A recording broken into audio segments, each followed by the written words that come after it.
अस्मद्गुरुसमारम्भां यतिशेखरमध्यमां लक्ष्मीवल्लभपर्यन्तां वन्दे गुरुपरम्पराम्. உண்ணும் சோறு பருகும் நீர் தின்னும் வெத்திலை எல்லாம் கண்ணன். நம்மாழ்வார் அருளி செய்தார் இல்லையா?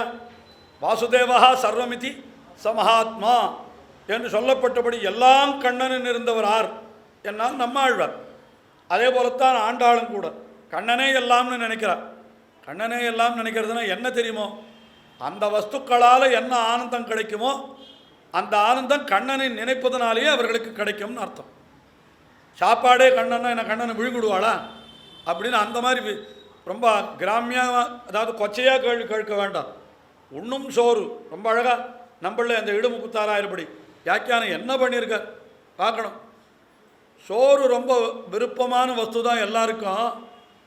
ஆனால் ஆழ்வார் என்ன சொல்லிட்டார் தெரியுமா?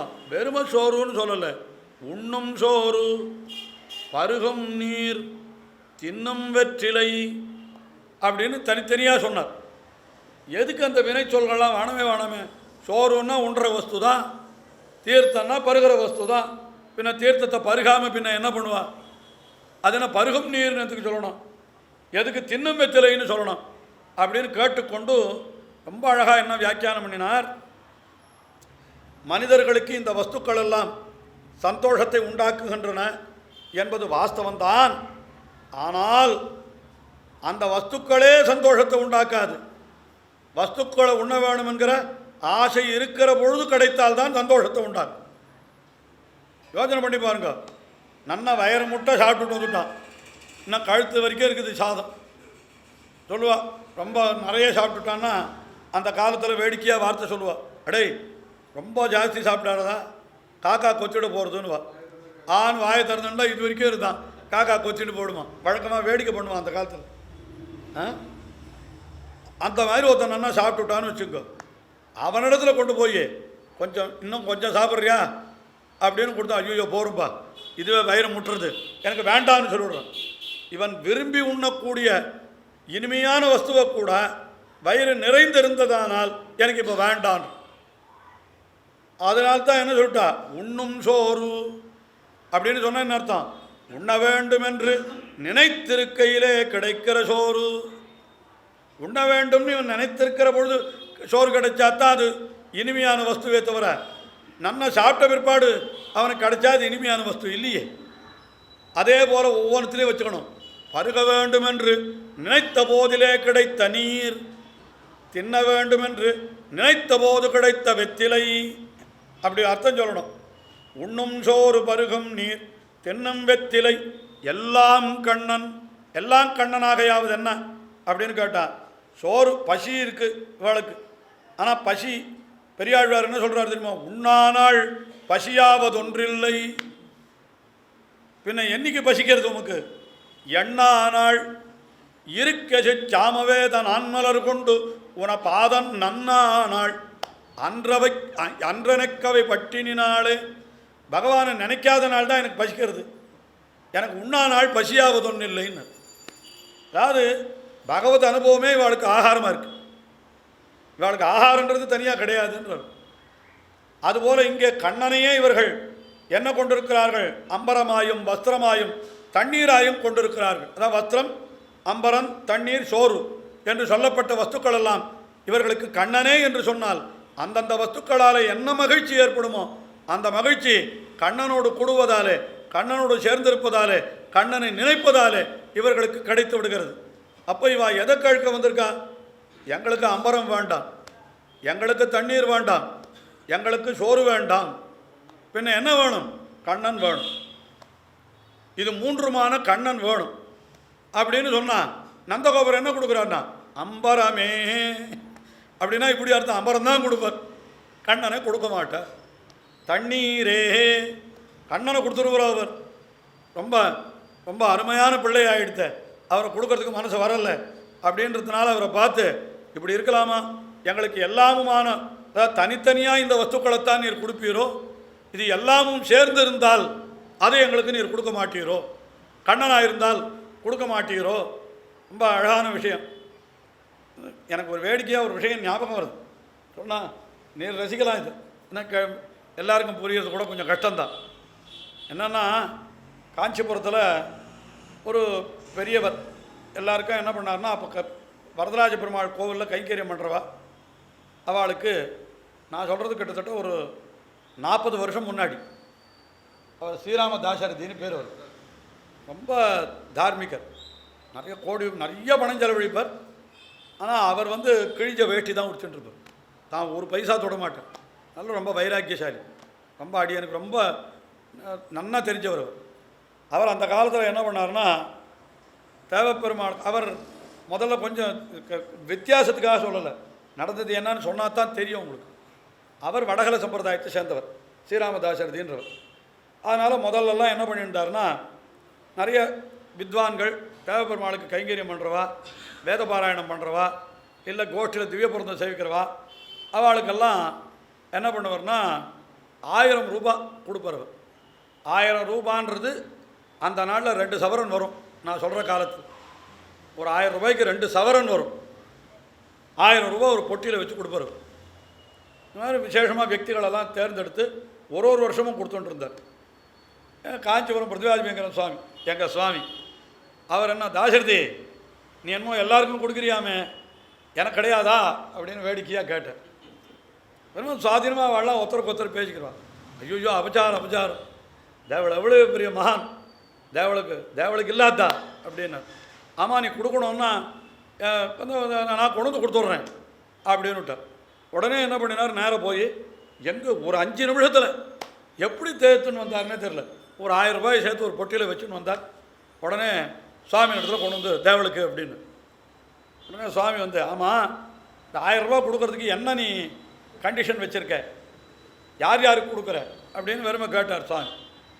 இல்லை இந்த மாதிரி தேவப்பெருமாளுக்கு கைங்கரியம் பண்ணுறவாளாக இருக்கணும், அவள் ஒன்றும் நல்ல ஸ்ரீபாஷ்ய அதிகாரியாக இருக்கணும், ஸ்ரீபாஷ்ய காலட்சேபம் சொல்கிறவாளாக இருக்கணும், இல்லைன்னா பகவத் விஷய காலட்சேபம் சொல்கிறவாளாக இருக்கணும், இல்லைன்னா திவ்ய பிரபந்த காலட்சேபம் சொல்கிறவாளாக இருக்கணும், இல்லைன்னா வேத பாராயணம் பண்ணுறவாளா, அதாவது திவ்ய பிரபந்த சேவிக்கிறவாளாக இருக்கணும், இல்லை வேத பாராயணம் பண்ணுறவாளாக இருக்கணும். பெருமாள் கிட்ட இன்னும் முன்னால் திவ்ய பிரபந்தம், பின்னால் வேத பாராயணம், இது இந்த மாதிரி இருக்கிறவாளுக்கு நான் கொடுத்துட்டுருக்கேன் அப்படின்னு சொன்னார். உடனே சுவாமி அப்போ கேட்டார் அவர், அதான் இங்கே ஞாபகம் வந்தது எனக்கு. இந்த 4ல் ஏதாவது ஒன்று இருந்தால் கொடுக்குறியோ அப்படின்னு, அடியேன் அப்படின்னார். ஓஹோ இந்த 4ல் ஏதாவது ஒன்று தான் இருக்கணுமோ, ஒன்று இருந்தால் தான் கொடுப்பியோ, 4 இருந்தால் கொடுக்க மாட்டியோன்னார். அப்போ தான் தாசரதி புரிஞ்சுட்டார். ஓஹோ 4ன்னா யார் சொல்லியிருக்காருன்னா சுவாமி, அது 4 உண்டு அவருக்கு, அவர் ஒருத்தருக்கு தான் உண்டு, வேறு யாருக்கும் கிடையாது. திவ்யபுரத்த கைங்கரியமும் பண்ண வருவார், வேதமும் பூர்வமாக அத்தியனம் பண்ணியிருந்தார். ஸ்ரீபாஷ்ய பகவத் விஷயங்கள் நன்னா வாச்சோ விஜயமாக இருந்தது. ஓஹோ இந்த 4 ஒன்று தான் இருக்கணுமோ, 4 இருக்கக்கூடாதோ அப்படின்னார். உடனே தாசரதிக்கு ரொம்ப பொறி அடித்த மாதிரி இருந்தது. உடனே தப்புன்னு அப்போ தான் போனார். பெரிய தப்பு பண்ணிட்டேன்னு சொல்லிட்டு ஒரு 1000 ரூபாய் போட்டு ஒரு பொட்டியில் எங்கேயோ போனார், சம்பாதிச்சுன்னு கொண்டு வந்து அங்கேயே சுவாமி அடியே க்ஷமிக்கணும், தேவளுக்கு தான் முதல்ல கொடுத்துருக்கணும் தோணும், ஏன்னா அவர் தேவபெருமாளை கைங்கரியமும் பண்ணிட்டுருக்கார். உடனே சுவாமி எடுத்து கொடுத்துட்டார். அப்பா உடலை சுவாமி என்ன கேட்டார், என்ன இருக்குது இதில் அப்படின்னார். எல்லாருக்கும் கொடுக்குறேன்னு. எவ்வளோ இருக்குது சொல்லு அப்படின்னு. 1000 ரூபாய் இருக்குது அப்படின்னார். இது 4 யோக்கியத்துக்கும் சேர்ந்தா இல்லை இது ஒன்றுக்கு மட்டுமான்னு கேட்டேன். 4க்கும் சேர்ந்தா இது இல்லை ஒன்றுக்கு மட்டுமான்னு கேட்டார். அப்பா என்ன பண்ணுறது, இனிமேல் மீதி அடுத்த வருஷம் பார்க்கலான்னுட்டார். வேடிக்கை வார்த்தை இதெல்லாம். அப்புறம் உடனே அவர் சுவாமி என்ன பண்ணார் தெரியுமா, இது எனக்கு என்னத்துக்கு வேண்டாம், நான் அதை ஒரு புஸ்தகம் போட்டுருக்கேன் தேசிகனை பற்றி, அந்த புஸ்தகத்துக்கு இந்த கடையில் கொண்டு போய் பேப்பருக்கு அட்வான்ஸாக நீயே கொடுத்துட்டு வந்துடுவிட்டார். அவ்வளோதான், அச்சு போடு. உடனே அதை கொண்டு போய் ரூபாய் செலவு என்ன புஸ்தகம் பிரிண்ட் பண்ணி அத்தை எல்லாருக்கும் புஸ்தகத்தை ஃப்ரீயாக கொடுத்துருவார் சுவாமி. இதே காரியம் பண்ணிட்டு இருந்தார் காஞ்சி பிரதிபாதிபங்கர சுவாமி. அது நினைவு வருது. நான் 4ஐயும் சேர்த்து கொடுக்க மாட்டீரோ இல்லை, இங்கே அவன் கேட்டாரோ இல்லை, அந்த மாதிரி இங்கே 3ஐயும் சேர்த்து கொடுக்க மாட்டீரோ, நந்தகோபுரம் கேட்குறாளாய்வா. 3ம் சேர்த்துனா எப்படி கொடுக்குறது, கண்ணனை கொடுத்தா எல்லாம் கொடுத்தா மாதிரி. அதனால் அம்பரமே தண்ணீரே சோரே அறம் செய்யும் எம்பெருமான் நந்தகோபாலா, அவனா எம்பெருமான். பகவான் தான் எம்பெருமான். ஆனால் என்ன காரணம்? அந்த அவதாரத்தில் பகவானும் தன்னை அவனுக்கு கீழ்ப்பட்டவனாக ஆக்கி வைத்திருக்கிறபடியினாலே இப்போ அவன்தான் எம்பெருமான் என்ன அவனை கொண்டாடினாளாம். சரி, உடனே அவர் வந்து நந்தகோபாலா எழுந்திராய், என்னுடைய வேலைக்காரனை கூப்பிட்றவர் நந்தகோபாலா எழுந்திராய்ன்னு சொல்கிறாள். அப்படின்னா அந்த அளவுக்கு அவளுக்கு சுவாதந்திரியம் உண்டு. நந்தகோபன் தன்னை அவ்வளவு எளியவனாக அவர்களிடத்தில் ஆக்கி வைத்திருக்கிறான் என்ன அது சொன்னான். அடுத்தது யசோதை, அவளை எழுப்புறாளாம். அவளுக்கு ரொம்ப ரொம்ப உயர்ந்த விசேஷனம் என்ன சொல்கிறா பாருங்கள். கொம்பனார்க்கெல்லாம் கொழுந்தே குலவிளக்கே எம்பெருமாட்டி யசோதாய் அறிவுராய். அவள் எப்படிப்பட்டவள்னா பெண்களுக்கெல்லாம் கொழுந்துன்னு சொல்கிறார். கொம்பனார் அப்படின்னா கொம்புன்றது, கொம்புன்னா இந்த வஞ்சி கொம்புன்னு சொல்லுவாள். அது ஒரு கொடி, ரொம்ப மெல்லிஷாக இருக்கும் அது. அதனால் கொம்பனார் என்னால் மிகவும் மெல்லியவர்களாக இருக்கக்கூடிய பெண்களுக்கு பொதுவான வாசகம் அது. கொம்பனார் பெண்கள், அந்த பெண்களுக்கெல்லாம் கொழுந்தே, கொழுந்துன்னா அவர்களுக்கு தலைவி, அவளுக்கெல்லாம் எஜமானின்னு அர்த்தம்.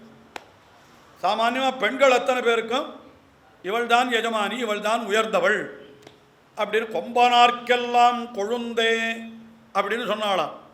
ஆனால் அதில் இன்னும் விசேஷமான அர்த்தம் நாம் என்ன கொள்ளணும்னா, வெறும் பெண்களுக்குள்ளே உயர்ந்தவள்ன்றது மட்டும் யசோதைக்கு பெருமை இல்லை. பின்ன இன்னும் என்ன பெருமை என்னால், பகவானையே பிள்ளையாக பெற்ற தாய்மார்களுக்குள்ளே இந்த யசோதைக்கு உண்டான பெருமை யாருக்கும் கிடையாது. எவ்வளவு பெருமை யசோதைக்கு! என்னன்னா, பகவானை பிள்ளையாக பெற்ற தாய்மார்கள் யாராவது எம்பெருமானை நன்ன வயறார அனுபவிச்சவா உண்டான்னா கிடையாது. எல்லாருக்கும் அழுகதான் மிஞ்சித்து. ஆனால் ஆனந்தப்பட்டவள் இவள் ஒத்தி தான். யசோதை ஒருத்தி தான் பூர்ணமான அனுபவம் கிருஷ்ணாவதாரத்தில் யாருக்கு கிடைத்ததுன்னு சொன்னால் அது யசோதைக்குத்தான் கிடைத்தது. நீங்களே கிருஷ்ணாவதார சரித்திரத்தை எடுத்து பாருங்கள். அந்த பால்ய சேஷ்டிதங்கள் யசோதையினிடத்தில் வளர்க்கப்பட்டு யசோதை இளம் சிங்கம் என்று சொல்லும்படியாக திருவாய்ப்பாடியில் இருந்த காலம் வரைக்கும் அந்த சரித்திரங்கள் எவ்வளவு விரிவாக சொல்லப்படுகிறது. அதற்கு பிறகு அந்த சரித்திரங்கள் எங்கேயான சொல்லப்படுகிறதா? கண்ணனை பற்றி விஸ்தரமானு கேட்டால் ஏதோ தூது போனான், தேர் ஒட்டினான் என்று ஏதோ ஒன்று ரெண்டு சொல்கிறாளே தவிர வேறு ஒன்றும் இல்லை அது. ஆகினாலே கண்ணனுடைய அந்த சரித்திரமே அந்த சமயத்தில் தான் விசேஷமாக சொல்லப்படுகிறது. அதுலேயும் கண்ணனை பிள்ளையாக பெற்ற சொல்கிறது, பகவானை பிள்ளையாக பெற்ற மாதாக்கள் அப்படின்னு ஒரு பட்டியல் தயார் பண்ண வேண்டியது. யாருக்கும் கிடைக்காத பாக்கியம் அவளுக்கு கிடைச்சதுன்னு காட்டணும். யார் யார் பகவானை பிள்ளையாக பெற்றாள் என்று பார்க்குறோம். பகவானை பிள்ளையாக பெற்றாள்னா யார் பெற்றா? முதல்ல பெற்றவள் அப்படின்னா மத்ஸ்யாவதாரம், கூர்மாவதாரம், தசாவதாரத்தை எடுத்துப்போம். மத்ஸ்ய கூர்ம வராக அவதாரங்களை பற்றி நமக்கு தெரியாது. உடனே நரசிம்மாவதாரத்தில் தாயார் உண்டோன்னு கேட்டார். வேதாந்த தேசிகன் சொல்லிட்டார். என்னன்னா, இந்த ஸ்தூணானிக்கனும் பிதாமகித்துவம் அவாப்பான்றார். என்னென்னா, எங்கள் சதாபிஷேகம் சுவாமி ஒரு வேடிக்கையாக ஒரு அர்த்தம் சொல்லுவார். என்ன அர்த்தம் சொல்லணும்னா, ஊரில் ஒருத்தர் காலக்ஷேபம் சொல்லிட்டுருக்கார், அதாவது சொற்பொழிவு இந்த மாதிரி உபன்யாசம் சொல்லிட்டுருக்கார். சுவாமி நீர் உபன்யாசம் சொல்கிறீரே, உங்கள் உபன்யாசத்துக்கு யார் வரான்னு கேட்டார். யார் வரா? எல்லாம் நரசிம்மனுடைய தாயார் தான் அப்படின்னு சொன்னாராம். நரசிம்மனுடைய தாயாரா? எந்த நரசிம்மன் சுவாமி அப்படின்னாராம். எந்த நரசிம்மன்னா கிழக்கு தெருவில் இருக்கிறவரா மேற்கு தெருவில் இருக்கிற ஒன்றான நரசிம்மன் சுவாமி சன்னதி உள்ளே இருக்கார், கோவில் உள்ளே இருக்கார், அந்த நரசிம்மன். அவருக்கு யார் தாயார்? கம்பம் தான். கம்பத்துலேருந்து தானே வந்தார் நரசிம்மன். அப்போ என் உபன்யாசத்தை யார் கேட்குறானோ ஒருத்தர் வரல, வரும் கம்பத்துக்கு தான் சொல்லிட்டு இருக்கேன்னு சொல்லணும். அதை கௌரவமாக சொன்னாராம். இப்போ என்னன்னா, அதான் நரசிம்மனுடைய தாயார்னு கம்பத்தை போயா சொல்கிறது? அது ஒரு வேடிக்கை வார்த்தை. அது தேசிகனே சொல்லியிருக்காரு. அதுக்கு பிறகு பார்த்தார் வாமனாவதாரம். அது அதித்தி என்கிறவள் வயிற்றில் பிறந்தான். ஆனால் அவன் பிறந்த உடனே அவனை யாச்சகங்களுக்கு அனுப்பிச்சுட்டமேனு துக்கத்தில் அழுதாளாம் அதித்தி. அதனால் அவளுக்கு சுகமில்லை, அதித்திக்கும் சந்தோஷம் இல்லை. அதுக்கு அடுத்தது பரசுராமன் என்று பார்க்கலாம் இல்லையா? வரிசையா அவதாரங்கள் பார்க்குற பொழுது பரசுராமனை பெத்த தாயார் யாருன்னா அவளுக்கு ரேணுகா தேவின்னு பேருன்னு நினைக்கிறேன். ஜமதகிரியினுடைய பத்தினி. அவளுக்கு இந்த மாதிரி ஒரு பிள்ளை கிடைச்சதில் சந்தோஷம் ஏற்படுமோ? தாப்பனார் ஏதோ கோபிச்சுண்டு தாயினுடைய கழுத்தை வெட்டுன்னார். மீதி பிள்ளைகள்லாம் வெட்ட மாட்டேன்னா இவர் வெட்டினார். யார்? பரசுராமன் வெட்டி விட்டார். தாயினுடைய கழுத்தையே வெட்டினவன். என்னால் தாய்க்கு அவனிடத்துல என்ன பிரீத்தி இருக்க முடியும்? அதனால் அதுவும் இல்லை. அப்புறம் ரொம்ப சாமர்த்தியமாக என்ன பண்ணினார்? தாப்பனார் ரொம்ப சந்தோஷப்பட்டார். நான் சொன்ன காரியத்தை செய்தவன் நீ தானே, அதனால் உன்னிடத்தில் எனக்கு ரொம்ப சந்தோஷம், உனக்கு என்ன வரம் வேணுமோ கேளுன்னார். என் தாயை பிழைப்பியுன்னுட்டான். இந்த உடனே பிழைப்பிக்க வேண்டி வந்தது. அந்த கதைகள்லாம் தனியாக போகிறது. இருந்தாலும் கழுத்த இருக்கிற பிள்ளைன்னா எந்த தாய்க்கும் பிடிக்காது. எப்படி வேணால் வச்சுக்கோ, கழுத்த இருக்கிற பிள்ளைய எந்த தாயாருக்கு பிடிக்கும்? அதனால் அந்த பிள்ளையும் சரியான பிள்ளை இல்லை. ஆனால் உத்தமமான சத்புத்திரன் ஆறு அப்படின்னா ராமபிரான் தான். அவனை கௌசல்யை பிள்ளையாக பெற்றாள். ஆனாலும் என்ன ஆயிடுத்தவள்? கடைசியில் பிள்ளையை ஐயோ காட்டுக்கு அனுப்பிச்சுட்டமேனு உட்காந்து அழுதுன்றிருந்தான். அவளுக்கும் துக்கம்தான் மிஞ்சித்து. சரி, அப்படியே பார்த்துட்டு வந்தா. அடுத்தபடி பலராமனுக்கு கூட ஒரு ரோஹிணின்னு ஒரு தாயார் இருந்திருக்கா. ஆனால் அவளுக்கும் ஒன்று என்ன, பலராமர் எப்பவும் கோபத்தோடு இருப்பார், ரோஷத்தோடு இருப்பார். இன்னும் அவருக்கு குடிப்பழக்கமெல்லாம் கூட உண்டுன்னு சொல்கிறார். அப்படியே சொல்லி வச்சுருக்கா. அதனால் அதெல்லாம் சந்தோஷகரமான விஷயம் இல்லை இது தாயாருக்கு. ஆனால் எல்லாத்தையும் விட்டாச்சு. இப்போ அதுக்கு அடுத்தபடியாக கடைசியில் கண்ணனை, அதுலேயும் கண்ணனை பிள்ளையாக அடைந்த மாதாக்கள்னா 2 பேர் சொல்லணும். யார்? ஒருத்தி தேவகி, மற்றொருத்தி யசோதை என்று 2 பேர் சொல்லணும். அதில் தேவகிக்கு என்னன்னு கேட்டால், பிள்ளையாக பெறணும்னு ஆசைப்பட்டா, அப்படியே பிள்ளையாக பெற்றுட்டா. ஆனால் ஒரு க்ஷணம் கூட அந்த குழந்தையை அனுபவிக்க முடியல அவளால். என்ன ஆயிடுது? எல்லா இன்பத்தையும் இழந்தாளும். கடைசியில் அந்த இன்பமெல்லாம் யாருக்கு கிடைச்சதுன்னா எல்லாம் யசோதைக்கு கிடைச்சது. எவ்வளவு ஆனந்த யசோதைக்கு! தொல்லை இன்பத்தி இறுதி கண்டாளே. சொன்னவள் ஆறுன்னா தேவகியே சொல்கிறாளாம். அப்படி தெய்வத் தேவைக்கு புலம்பிய புலம்பல் என்ன ஒரு 10 பாட்டு குலசேகர ஆழ்வார் அற்புதமாக பாசுரம் பாடினார். ரொம்ப அந்த பாசுரங்கள்லாம் 10 பாட்டும் எவ்வளோ அழகாக இருக்கும் தெரியுமா? அதாவது சாதாரணமாக ஆனந்த சுவைன்னு சொல்லுவாள். இது ஆனந்த சுவை இல்லை, இது அவலச்சுவைன்னு பேர். இதுக்கு இங்கிலீஷில் போயிட்ரியில் சொன்னால் என்ன சொல்ல, பேத்தாசன் வாதம். பேத்தாசுன்னா இந்த வருத்தத்தை வெளிப்படுத்துறதுல கூட ஒரு கவிநயத்தோடு சொல்கிறது இருக்க, அது ரொம்ப ஒரு உயர்ந்த நடை. அது குலசேகர ஆழ்வார் அந்த மாதிரி ஒரு தயரதன் புலம்பிய புலம்பல் என்ன ஒரு 10 பாட்டு. ராமபிரானை காட்டிற்கு அனுப்பிவித்து விட்டு தசரதன் புலம்புகிறா போலே 10 பாட்டு. இந்த கண்ணனை இழந்த வருத்தத்தை புலம்புகின்ற தேவகியினுடைய 10 பாட்டு. அதில் சொல்கிறா, ஒரே ஒரு பாட்டையாவது அனுபவிப்போம். முந்தனன் முறை அன்புடை மகளிர் முறைமுறை தந்தன் குரங்கிடையிருத்தி எந்தையே எந்தன் குலப்பெரும் சுடரே. அது அடுத்த பாசுரம்.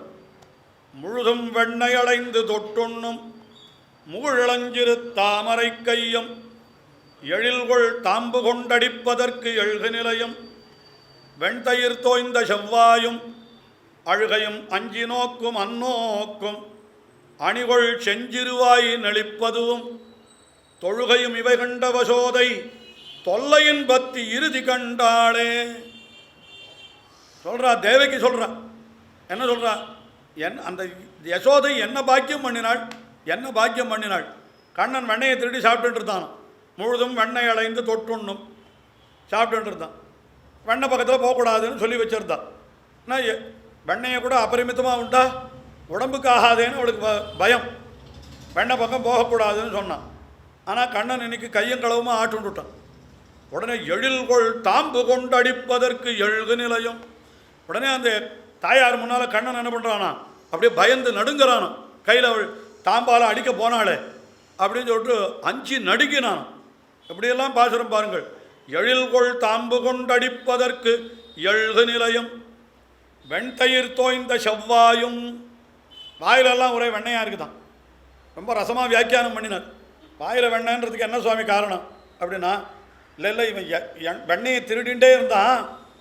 திருடுற சமயத்தில் காலடி ஓசை கேட்டுது, யாரோ வருது. அப்போ என்ன பண்ணினானா, யாராவது வந்து பிடிச்சுன்னு விட்டா என்ன பண்ணுறதுன்னுட்டோ மொத்த வெண்ணையை வாயிலையும் அடிச்சுன்னு விட்டானோ.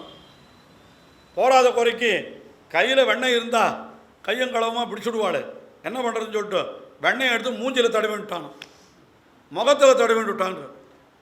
முகத்தில் தடவிண்டா தெரியாதியா போயிடும் அப்படின்னா குழந்தையினுடைய அறியாமைன்ற மௌக்தியம். குழந்தையினுடைய அறியாமை என்னென்னா, தன் கண்ணுக்கு அது தெரியலையோ இல்லையோ, அதனால் மற்றவளுக்கும் தெரியாதுன்னு சொல்லிட்டானான். வெண்ணையை ஒழிச்சு வைக்கிறது எங்கடான்னா தன் முகத்திலே வச்சுட்டா கூட தெரியாது, இவனுக்கு தெரியாது. என் முகத்தில் இருக்கிறத நான் எப்படி பார்க்க முடியும்?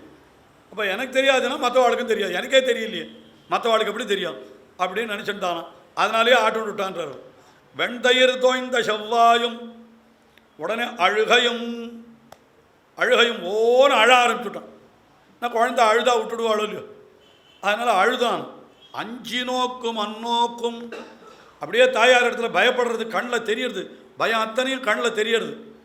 உடனே அந்த சமயத்தில் அணிகொள் செஞ்சிருவாய் நெளிப்பதுவும், இந்த வாயை நெளிக்கிறான் பாசுரத்தில். அதுக்கு வியாக்கியானம் பண்ணினார் பெரியவாச்சான் பிள்ளை, நேரம் இருந்து பார்த்தவர் மாதிரி. யசோதை வாய் வாய் என்று மிரட்ட புக்கவாரே விம்மல் பொறுமலாய். என்ன அழகான வியாக்கியானம். அவன் அழ ஆரம்பித்த உடனே சொல்கிறான், படவா வெண்ணையை திருடிவிட்டேன், கூடாதுன்னு சொன்ன பிற்பாடு சாப்பிட்டுட்டு தப்பையும் பண்ணிட்டு இப்போ அழறையா, நீ முதல்ல அழறதை நிறுத்து, வாயை திறந்து வைப்பார் அப்படின்னு யசோதை மிரட்டினாலும். உடனே ஒரு க்ஷணத்தில் அந்த அழுகையை நிறுத்தணும். அழுகையாக பீறிட்டு வருது உள்ளேந்து. யசோதையா அழக்கூடாதுன்னு சொல்கிறான், அப்படியே வாயை கடிச்சிக்கிறான்.